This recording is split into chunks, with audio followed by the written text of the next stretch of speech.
Bismillahirrahmanirrahim. Untuk kelas turas kita pada hari ini, kita akan belajar tajuk baru iaitu Al-Fi'lu Al-Amri. Baiklah, sebelum ni kita dah pun belajar fi'il mudhari' iaitu kata kerja untuk perbuatan yang telah berlaku. Contohnya, saya telah makan nasi. Saya telah makan nasi. Telah makan nasi itu adalah fi'il madhi. Kemudian kita dah pun belajar fi'il mudhari'. Apa itu fi'il mudhari'? Kata kerja yang menunjukkan perbuatan itu sedang kita buat atau akan kita buat. Contoh, saya sedang membaca buku. Baiklah, saya sedang membaca buku itu adalah fi'il mudhari'. Sebab apa fi'il mudhari'? Sebab perbuatan tu kita sedang buat. Kemudian termasuk juga di dalam fi'il mudhari', perbuatan itu kita akan buat. Contoh, saya akan pulang ke kampung esok hari. Baiklah, jadi kalau fi'il mudhari' sedang dan akan. Kemudian untuk kelas hari ini kita akan belajar al-fi'lul amri. Baiklah, apakah dia al-fi'lul amri? Al-fi'lu adalah kata kerja ataupun perbuatan. Kemudian al-amri. Apakah itu al-amri? Baiklah, kita baca ta'rifnya. Al-fi'lu al-amri, kata kerja yang berbentuk arahan atau suruhan. Baiklah, jadi kamu dah faham fi'il amar. Bila kita sebut fi'il amar, maksudnya kata kerja tu adalah berbentuk apa? Berbentuk arahan. Kita arah orang ataupun kita suruh orang. Suruh apa? Ataupun arah apa? Kita arah seseorang untuk melakukan sesuatu. Jadi fi'il amar adalah kata kerja yang berbentuk arahan ataupun suruhan. Kita suruh atau kita arah orang untuk buat sesuatu benda. Contoh, Abu, bacalah Al-Quran. Ali, duduklah elok-elok. Itu contoh fi'il amar. Kita arah orang. Contohnya macam tadi, Ali, bacalah Al-Quran. Kita arah Ali untuk baca Al-Quran. Macam itulah fi'il amar ni, maksudnya apa-apa saja perintah, kita suruh orang buat sesuatu, kita arah orang untuk buat sesuatu, itu adalah fi'il amar. Baiklah, fi'il amar ini ataupun arahan atau suruhan itu kita nak tujukan dekat siapa? Kita nak suruh siapa buat? Kita tujukan kepada orang yang berada di hadapan kita. Jadi kalau kita nak arah seseorang untuk buat sesuatu, mestilah kita panggil orang yang ada depan kita. Contoh kan, macam kamu kata dekat kawan-kawan kamu, Aina, sapu sampah dalam kelas. Nurul, susun meja elok-elok. Jadi arahan tu kita tujukan dekat siapa? Kita tujukan dekat orang yang ada depan kita. Baiklah, sekarang kita tengok pula fi'il yang pertama. Di sini adalah ada fi'il kataba. Kataba adalah fi'il madhi. Kita dah pun belajar fi'il madhi itu adalah kata kerja ataupun perbuatan yang telah berlaku. Kataba. Macam mana nak kena fi'il madhi? Perkataan dia akan datang baris fathah. Huruf pertama baris fathah, kedua baris fathah, ketiga baris fathah. Jadi macam nak kena fi'il madhi tu senang je. Huruf dia baris fathah. Kataba, daraba, akala, qara'a, jalasa, nasara, semua baris fathah. Itu adalah fi'il madhi. Iaitu kata kerja perbuatan yang telah berlaku. Contohnya, contoh maksud katabah. Apakah maksud katabah? Maksudnya adalah dia seorang lelaki telah menulis. Ayah telah membasuh kereta. Kakak telah memasak nasi. Jadi perbuatan yang ada telah-telah itu, ada perkataan ataupun bila kita terjemahkan ada telah dalam ayat tersebut, itu adalah fi'il madhi. Kemudian contoh dekat sini, yaktubu. Yaktubu adalah fi'il mudhari'. Apa itu fi'il mudhari'? Tadi saya terangkan. Kita baca sekali lagi. fi'il mudhari' adalah kata kerja ataupun perbuatan itu sedang atau akan berlaku atau akan kita buat atau akan dilakukan. Jadi pekerjaan-pekerjaan yang kita sedang buat atau kita akan buat, maka itu adalah fi'il mudhari'. Macam mana kita nak kenal fi'il mudhari'? Kalau nak kenal fi'il madhi tadi, perkataan dia baris fathah. Contoh daraba, nasara, kharaja, dakhala tu kan. Kemudian macam mana kita nak kenal fi'il mudhari'? Fi'il mudhari' depan dia ada salah satu daripada huruf anaitu. Anaitu apa? Dalam pelajaran sebelum ni kita dah belajar sama ada fi'il mudhari' tu bermula daripada salah satu daripada huruf-huruf ini, sama ada bermula dengan alif atau nun atau ya atau ta. Jadi bila fi'il itu bermula dengan salah satu daripada huruf yang Ustazah sebutkan tadi, ataupun kita dah belajar dalam kelas yang lalu, kalau dia bermula di hadapan dia dengan huruf alif atau nun atau ya atau ta, maka dia fi'il mudhari'. Dekat sini perkataan fi'il mudhari' ni bermula dengan huruf ya. Jadi ini adalah tanda fi'il mudhari'. Ataupun alif aktubu, ataupun nun naktubu, ataupun ta taktubu. Jadi bila perkataan itu bermula dengan salah satu daripada huruf anaitu, alif, bukan alif, hamzah atau nun atau ya atau ta, maka dia adalah fi'il mudhari'. Jadi apakah maksud yaktubu? Yaktubu itu maksudnya dia seorang lelaki sedang atau akan menulis. Okey, dan hari ini pembelajaran kita adalah fi'il amar. Baiklah, fi'il amar. Fi'il amar ni ada 6 pecahan perkataan sahaja. Fi'il amar ada 6 pecahan perkataan sahaja. Contoh fi'il amar dekat sini adalah uktub. Pecahan perkataan fi'il amar yang pertama sukun. Jadi kita tengok pecahan-pecahan perkataan fi'il amar. Sebelum tu kita tengok dulu apa maksud fi'il amar ni. Macam tadi dah diterangkan, fi'il adalah kata kerja berbentuk arahan ataupun suruhan untuk melakukan sesuatu. Kita arah orang yang ada depan kita untuk buat sesuatu. Jadi bila kita arah orang untuk buat sesuatu pekerjaan, untuk buat sesuatu perbuatan, maka itu adalah fi'il amar. Baiklah, kita tengok pecahan perkataan fi'il amar. Yang bahagian yang pertama, uktub, uktuba, uktubu. Okey, fi'il amar ada 6 pecahan perkataan.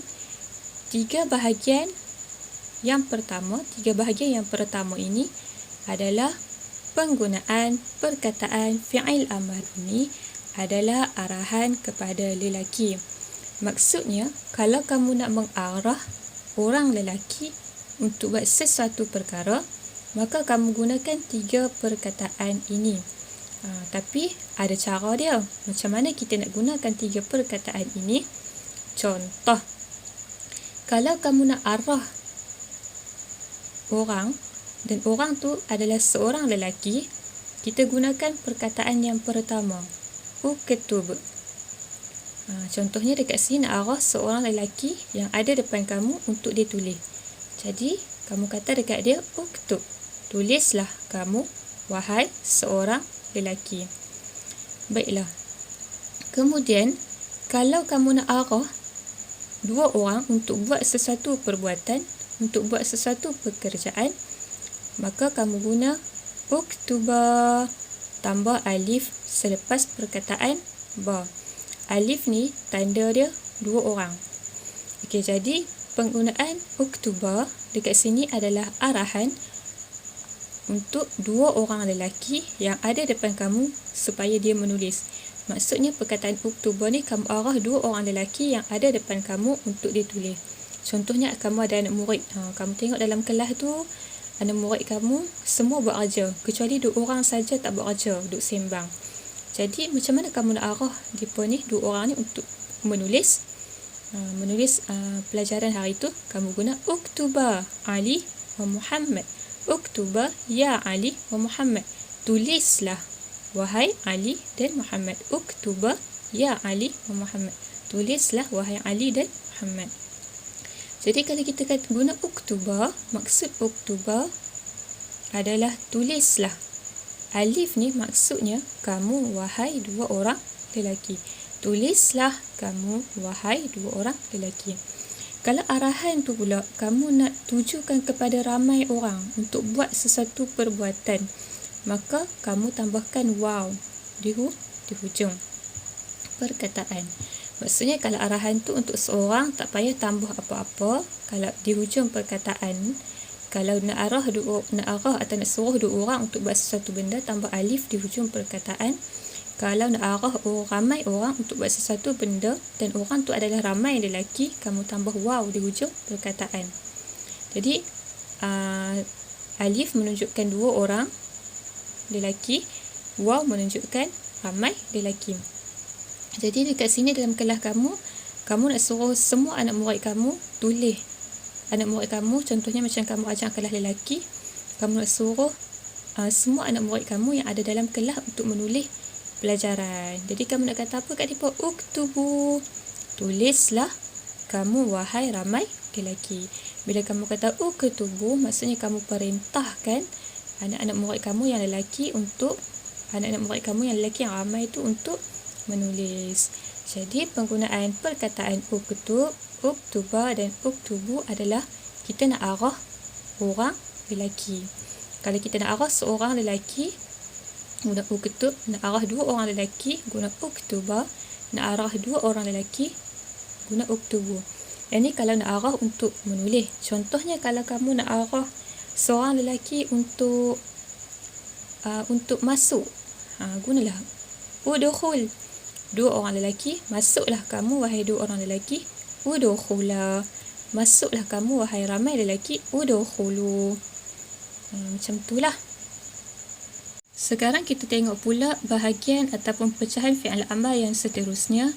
Tiga perkataan. Tiga perkataan yang seterusnya ini adalah penggunaan ataupun arahan kepada perempuan. Ataupun ditulis di sini, penggunaan perkataan fi'il amar ini adalah arahan kepada perempuan. Jadi kalau kamu nak arah kepada orang perempuan untuk buat sesuatu perbuatan, untuk buat sesuatu pekerjaan, kamu guna tiga perkataan ini. Tapi ada cara dia.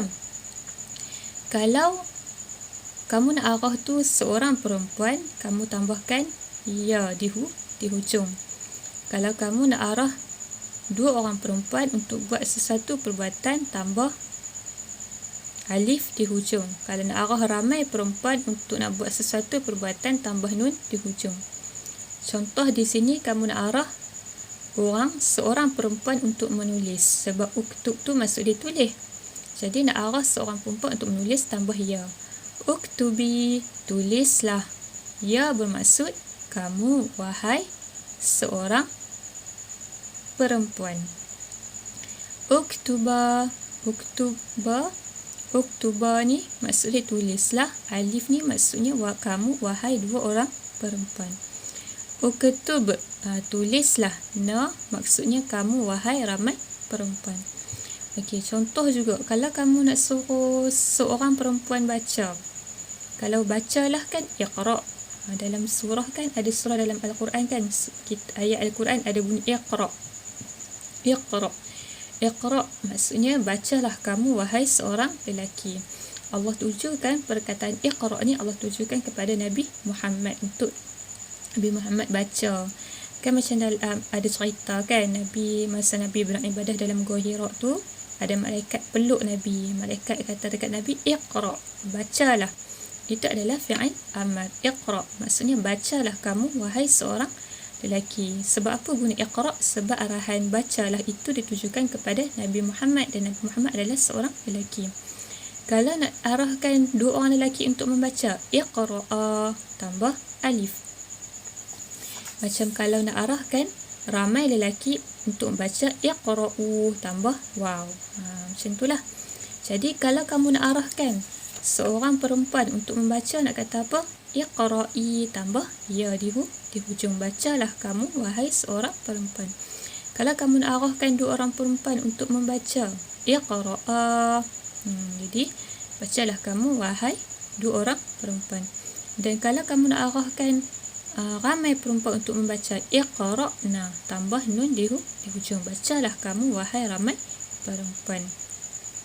Baiklah, seterusnya kita tengok fi'il yang berikutnya, iaitu fi'il jalasa, yajlisu, ijlis. Jalasa adalah fi'il madhi. Maksud di sini dia seorang lelaki telah duduk. Fi'il madhi itu apa? Ada perkataan telah. Perbuatan itu kita telah buat. Kemudian yajlisu adalah fi'il mudhari'. Terjemahan perkataan di sini dia seorang lelaki sedang atau akan duduk. Jadi kalau fi'il mudhari' ni perbuatan tu macam Ustazah terangkan tadi, kita sedang buat ataupun kita akan buat. Dan pembelajaran kita hari ini fi'il amar, ijlis. Okey, fi'il amar kepada jalasa yajlisu adalah ijlis. Ijlis fi'il amar, arahan untuk buat. Jadi bila kita kata dekat orang ijlis, arahan apa yang kita tujukan dekat dia? Sebab jalasa adalah maksudnya duduk. Jadi bila kata ijlis, dia adalah fi'il amar, maksudnya kita arah seseorang tu supaya duduk. Ijlis, duduklah kamu wahai seorang lelaki. Jadi kita tengok bahagian yang pertama, ada 3 pecahan perkataan, sama macam tadi. 3 perkataan adalah penggunaan untuk lelaki, penggunaan arahan untuk lelaki. Dan bahagian kedua ada 3 perkataan juga. 3 perkataan yang bahagian kedua ni adalah penggunaannya untuk perempuan.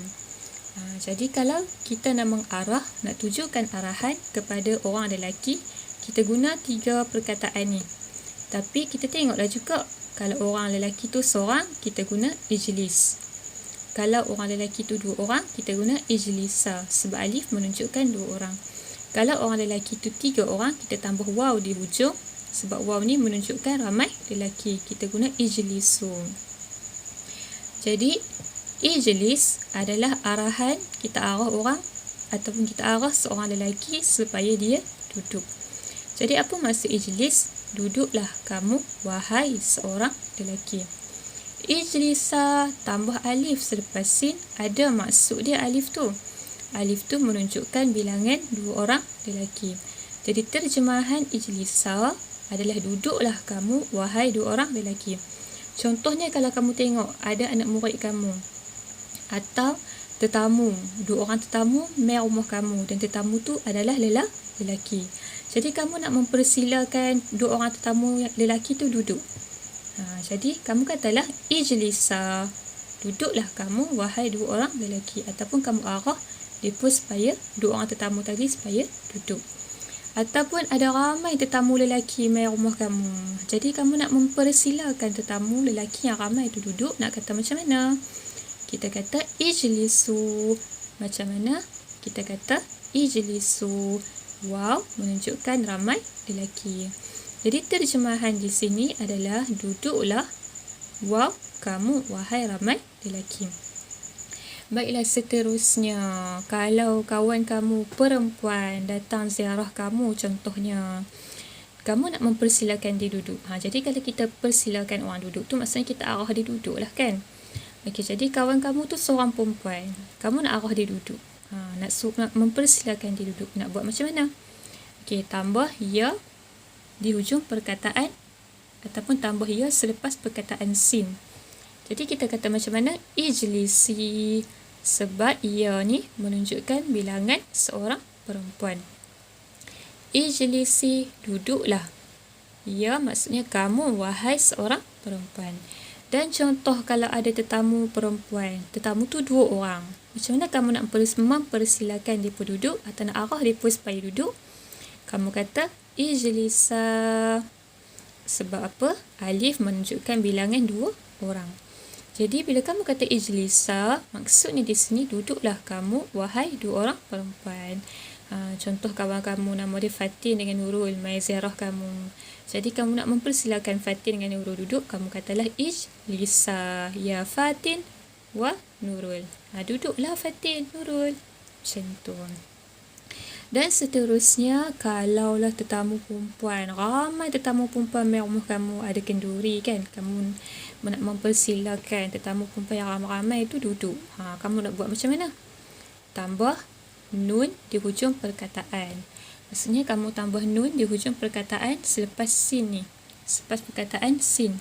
Jadi kita nak baca macam mana? Ijlisna. Nun menunjukkan bilangan ramai perempuan. Jadi terjemahan ijlisna, duduklah kamu wahai ramai perempuan. Itulah fi'il amar.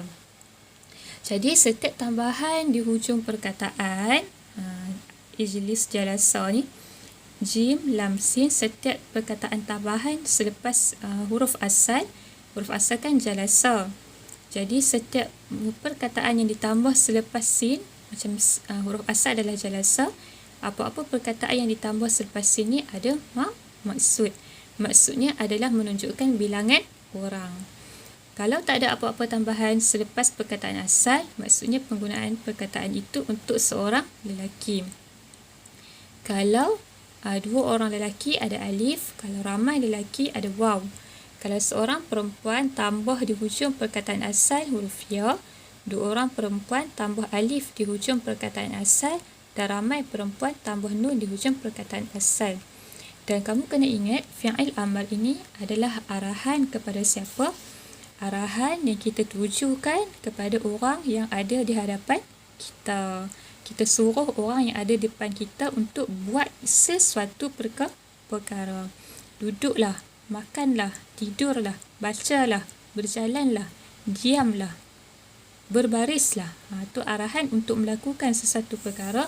Kita panggil di dalam bahasa Arab fi'il amar. Baiklah, itu sahaja pelajaran kita pada hari ini. Wallahu a'lam bis-shawab.